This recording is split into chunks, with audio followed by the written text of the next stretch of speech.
कि जिनमें एक तो हमने ये बचरू चावड़ा, एक शख्स जिसको पहले छाती में प्रॉब्लम थी और उसके बाद हार्ट अटैक हुआ था और उसके बाद उसे हॉस्पिटलाइज किया गया। तब तक उसकी कोई हिस्ट्री नहीं नजर आ रही है, ना ही कोई उसकी एसोसिएशन में कोई कांटेक्ट नजर आ रहा है, और ना ही इस इलाके में फिलवक्त कोई एक्टिव केस नजर आ रहा है। लेकिन जब डॉक्टरों ने उसे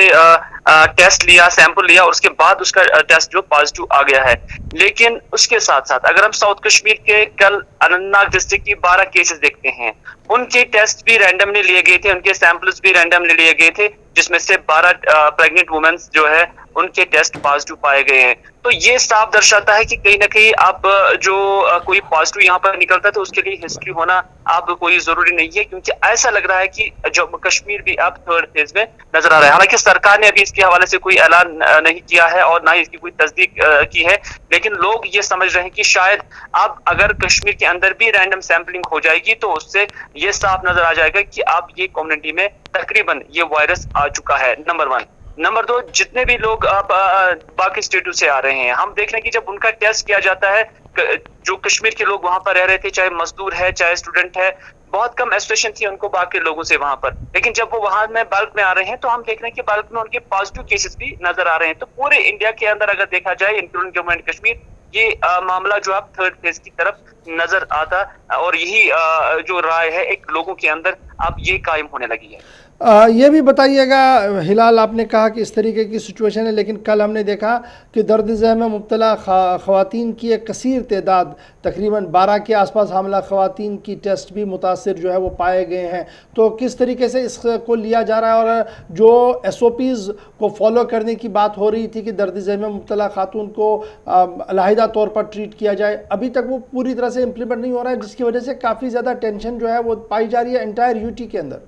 देखिए, मैं समझता हूँ कि कल से जो ये चीजें सामने आने लगी हैं, क्योंकि गवर्नमेंट की पहले गाइडलाइन ये थी कि 35 हफ्ते जिस भी खातून प्रेग्नेंट खातून के मुकम्मल हुए हैं और उसके बाद उसका अब जो है कोविड टेस्ट करना बहुत जरूरी हो गया, ताकि आने वाले 2-4 हफ्तों में उससे कोई प्रॉब्लम ना हो जाए, खासतौर पर जब उसकी डिलीवरी होगी या उसकी कोई सर्जरी होगी। तो इस वजह से पहले ही गवर्नमेंट ने कहा था और गाइडलाइंस आई थी कि ये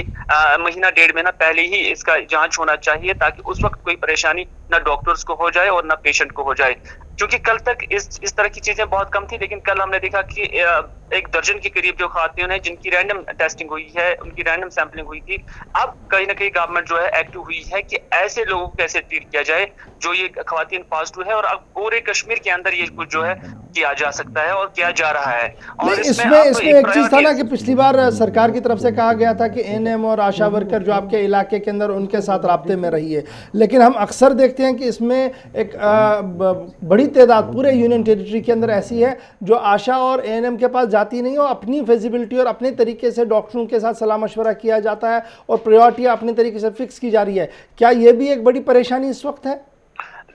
देखिए, इसमें कोई शक नहीं, एक परेशानी है, लेकिन हर आशा जो है वो उस घर तक पहुंचती है, क्योंकि उसकी ड्यूटी होती है कि वो वहां पर जाए और पूरे मोहल्ले में ये सर्वे करे कि कोई इस तरह का पेशेंट ना हो। ये और भी बहुत पहले से होता रहा है, अगरचे वो अपना इलाज प्राइवेटली भी कर रहे हैं, लेकिन उनके पास एक डेटा जरूर होता है जिसको लेकर अब ये कंपलसरी बन चुका है, और गवर्नमेंट की भी अब यही एडवाइजरी है कि उनके साथ राब्ता किया जाए और ऐसे लोगों का टेस्ट लेना बहुत जरूरी है। और कल से जब ये चीजें होने लगी हैं तो अब हर कोई अपने आप में एक्टिव होने लगा है, वो खुद कांटेक्ट करने लगा है, क्योंकि अब सूबाई इंतजामिया ने भी कहा कि ऐसे पेशेंट्स को लेकर एक इलाही तौर पर जो है वार्ड्स बनाए जाए, ताकि इनका सेपरेटली वहीं पर टेस्ट। फिलहाल जल्दी से जरा ये बताइएगा, क्योंकि मैंने जम्मू चलना है, जम्मू से विनोद जी हमारे साथ लाइव आ चुके हैं, हमारे साथ इरफान भी लाइव है, उन दोनों के पास मैंने चलना है, लेकिन आपसे जो एक चीज़ जानना चाहूँगा, क्वारंटाइन सेंटर से अब शिकायतों की सिलसिला जो है वो शुरू हो गया है, मुख्तलिफ कॉल्स हमें भी मौसूल हो रही है, आपको भी कॉल्स आ रही हैं, ज़िला एडमिनिस्ट्रेशन को भी बातें जो वो सामने आ रही है, लेकिन शिकायत ये है कि 8-8, 10-10 दिन हो गए जनाब क्वारंटाइन सेंटरों के अंदर, लेकिन अभी तक सैम्पलिंग नहीं ली गई है, अभी तक टेस्टिंग नहीं हो पाई है, और अगर कुछ हुआ भी है 5-5, 6-6 दिन लोगों को हुए हैं, उनको ये नहीं बताया गया क्या उनके रिपोर्ट आई है, नहीं आई है, मनफी है, मस्बत है, जिसकी वजह से एक ट्रॉमा की सिचुएशन इन सेंटर्स के अंदर है। ये जो हमें दिल्ली के अंदर महसूस हो रहा है, क्या वाकईतन ग्राउंड पर यही सिचुएशन है? बिल्कुल, इसमें कोई शक नहीं कि खास तौर पर जो बाहर से भी लोग आ रहे हैं, उन्हें क्वारंटाइन सेंटर्स में रखा जाता है। अभी-अभी सहरी के वक़्त पे मुझे कॉल आया कि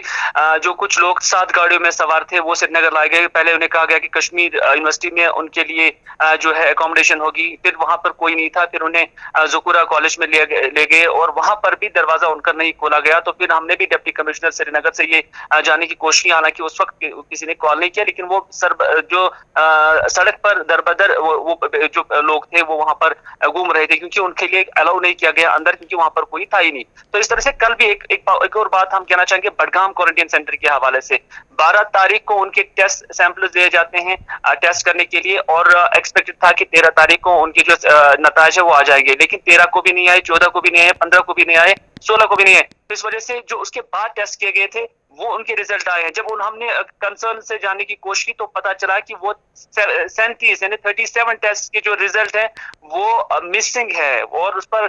कोई भी अभी जवाब नहीं दे रहा। जब हमने डिस्ट्रिक्ट एडमिनिस्ट्रेशन से जानने की कोशिश की क्या ये मिसिंग है, उन्होंने कहा कि हाँ, ये हमसे मिसिंग नहीं है, बल्कि ये जो लालपत लैब और सिकिम्स लेबोरेटरी जो है वहीं पर शायद मिसिंग है। और अगर कल शाम जो गया है, अगर तब तक इसका रिजल्ट नहीं आया तो आज उनकी सैंपलिंग दोबारा से होगी। जबकि वो लोग जो वहां पर क्वारंटाइन सेंटर में ये 37 लोग हैं, वो 10 तारीख से एक हफ्ते से ज्यादा वक्त से वहां पर लगातार बैठे। अब फटाफट से ये भी बताइएगा, आज लॉकडाउन 3.0 का आखिरी दिन है, मूड क्या है लोगों का? लॉकडाउन बढ़ाया जाए या लॉकडाउन अब खत्म करके मस्ती की जाए? बिल्कुल, लोगों की मिली-जुली राय है। कल जब हम भी शाम के वक्त दफ्तर से घर की तरफ तशरीफ लाए तो उस वक्त हमने भी देखा कि बाजारों में भीड़ थी और दुकानें खुल रही थी। कल पुलिस कहीं नजर नहीं आ रही थी और कल लोगों का काफी जमावड़ा वहां पर नजर आ रहा था। उसके साथ साथ बैंक्स को लेकर भी हमने देखी कि सुबह से ही काफी भीड़ थी, कुछ फॉर्म भर रहे थे, कुछ पैसे दे रहे थे, निकाल रहे थे। तो ये सिलसिला काफी लंबा हमने देखा, न सिर्फ एक डिस्ट्रिक्ट में बल्कि हर डिस्ट्रिक्ट में।